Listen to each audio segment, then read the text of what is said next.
up, guys? This is Joshua, aka Future Filmmaker 3940 here once again. Boys and girls, nerds and geeks all around the world.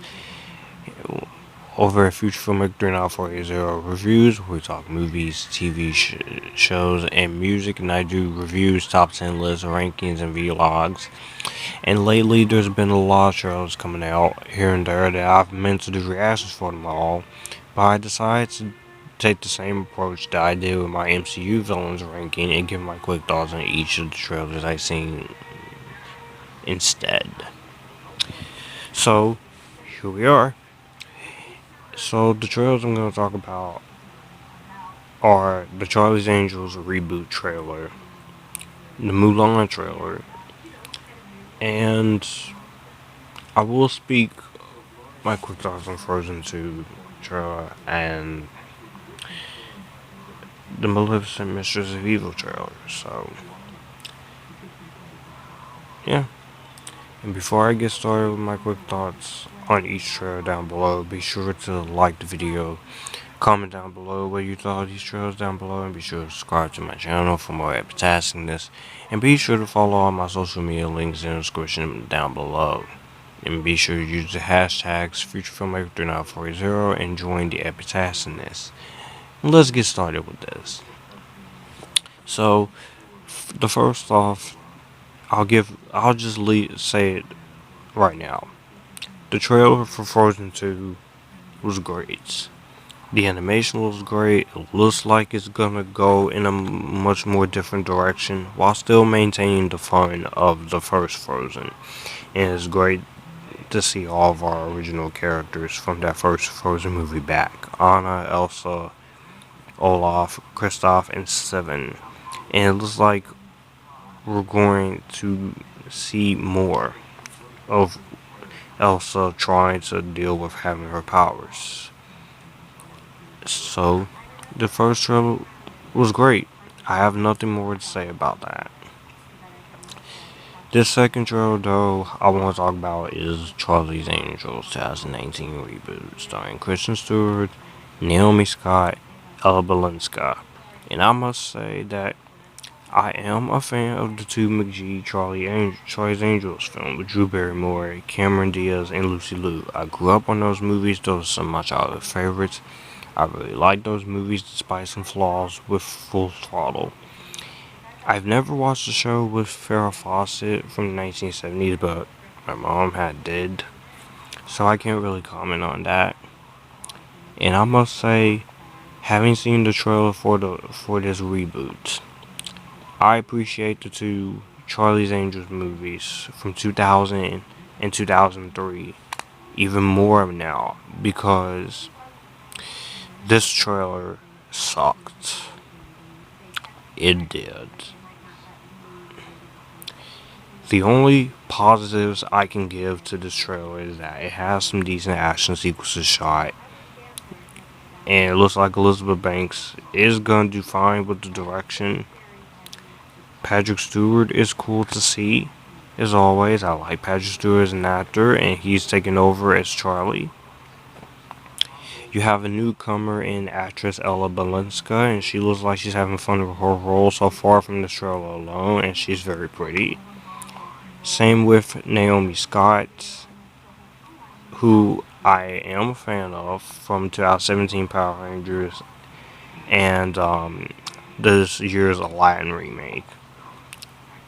And Elizabeth Banks looks like she's gonna bring her A game as always. She's a great actress and great director. And the song that plays in the second half of the trailer, performed by Miley Cyrus, Lana Del Rey, and Ariana Grande, sounds really cool. I can't wait to hear the full thing when the movie comes out or when the song comes out. And it was cool seeing Noah Centineo here, since he's pretty much in everything now. But everything else about this trailer is bad. Which brings me to the question, why couldn't we get Charlie's Angels 3 with the original leads of the first two movies instead? And I know people are going to say, Josh, you're being antsy against this new movie. And I have a good reason to be negative and antsy towards this movie. In case you guys forgot, this is my least anticipated film of 2019 because not only is not needed, it's because it looks like it's going to be a complete joke and a complete disservice to the Charlie's Angels name. And it's going to make money because of the name alone. And we're going to appreciate the McG ones even more.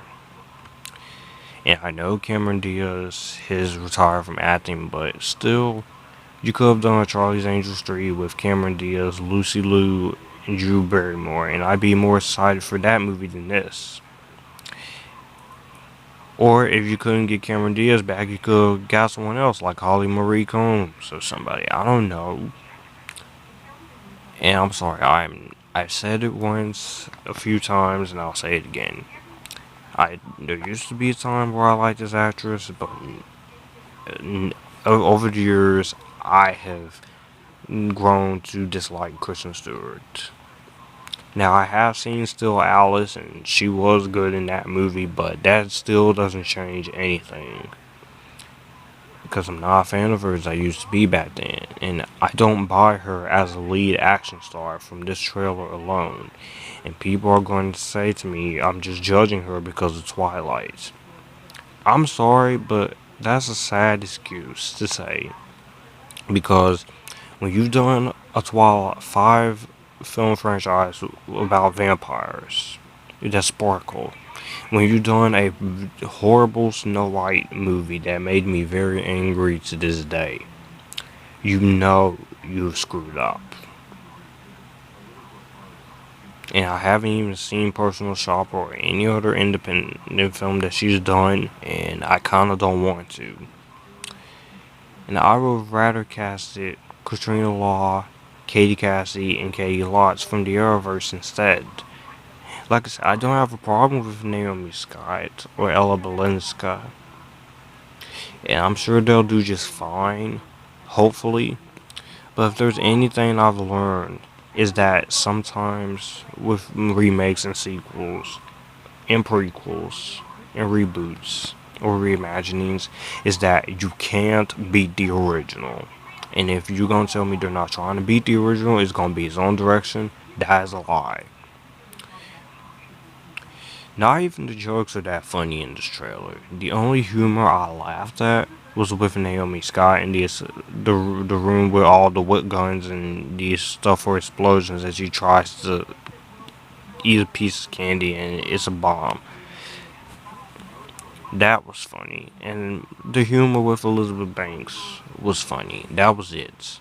All the other jokes falls completely flat from this trailer alone.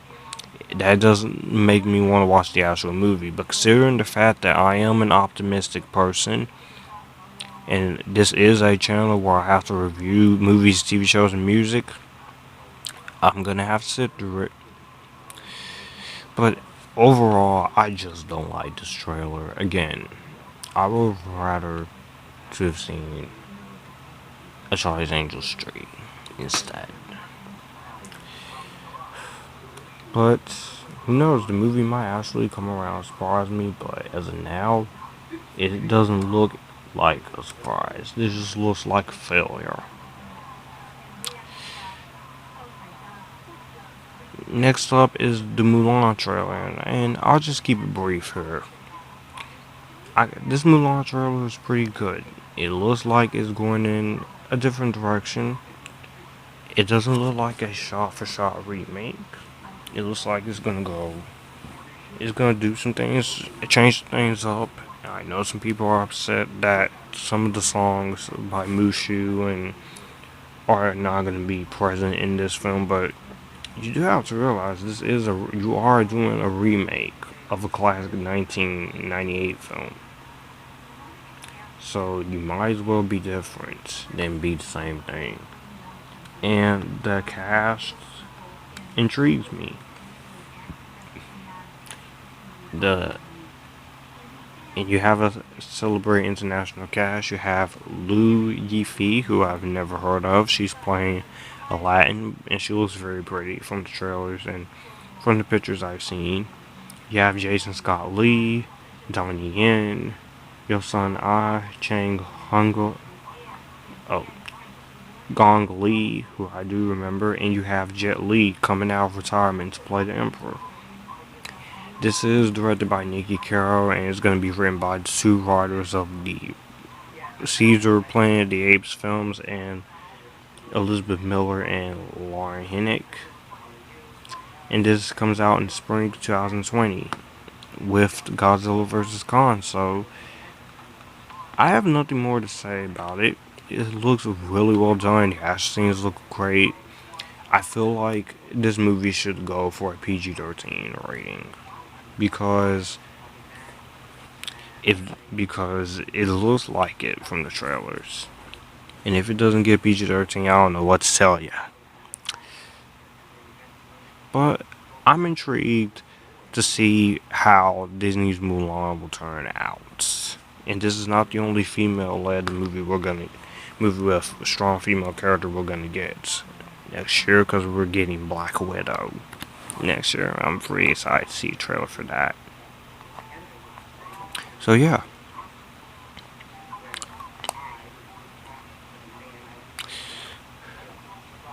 And the last trailer I do want to talk about is Maleficent, Mistress of Evil, because if you all know the channel, you know that the first Maleficent I am not a fan of. I have yet to review that movie, but I'm going to have to do it in anticipation for this one.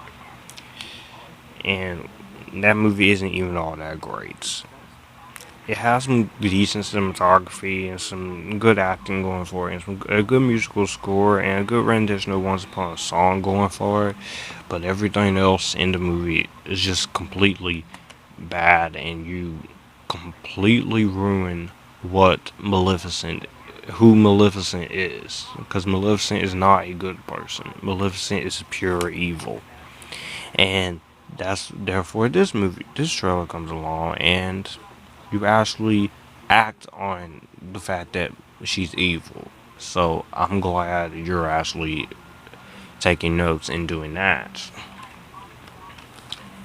And this is directed by one of the directors of Pirates of the Caribbean, Dead Man Tell No Tales. So I'm curious to see how his direction will bring, and I'm curious to see how this will be, how this how this will do. Will this be an improvement over the first movie, or will this be more of the same? Because this can, as of now, this can go either way. I could end up really being surprised about it, or I could be really let down by this. I don't know. I'm not a producer. I'm not a film director yet, but as of now, I'm gonna say my judgment for the movie, because there is a chance it could surprise me, and because I like Elle Fanning, and I think Angelina Jolie, she's a great actress, and yes, I know she's bisexual, I know she's weird, but is she attractive? Yes. Can she pull off a great performance? Yeah, when you give her good material. So, Maleficent, Mistress of Evil, give you a chance, because you may actually end up surprising me. You may end up being bad, because this is also one of my least anticipated films of the year as well. But I know in my heart that this Maleficent sequel is going to be 10 times better than Charlie's Angels 2019. And those are my thoughts on the trailers I've seen so far. I'm sorry I didn't go full in depth with Frozen 2, but it's just, there's nothing I can say that hasn't already been said about Frozen 2. But let me know what you guys think of the trailer to each of these films down below. Have you seen them? Which one is your favorite? Which one is your least favorite? which one are you excited for the most, which one you are excited for the least. And I will see you guys in more videos. Be sure to follow all my social media links in the description box down below. It's Facebook, Instagram, Twitter, Snapchat, Stardust, Letterboxd. Be sure to check out my Facebook fan page. And be sure to check out my official website where I post written stuff on there. And I will see you guys in more videos. Be sure to use my hashtags as well. You guys keep it cool, enjoying the epitaskness.